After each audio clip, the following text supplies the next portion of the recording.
Tip of the day: explore coin categories in Data Explorer. Today's tip is about our latest addition to the Data Explorer and other tools.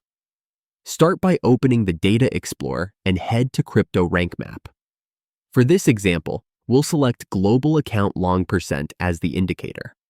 Now, instead of manually picking tickers one by one, you can choose from predefined coin categories like DeFi, Memecoins, Layer 1s, Layer 2s, and more. Let's try Memecoins first. Around 20 tickers are automatically selected since they belong to this category.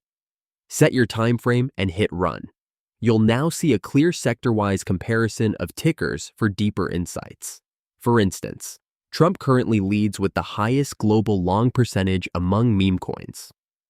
Want to switch categories?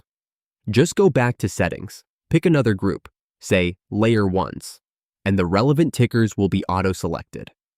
Hit run again to instantly compare all Layer 1 tickers side by side. This feature makes sector analysis faster and easier, helping you spot which groups are gaining traction in real time.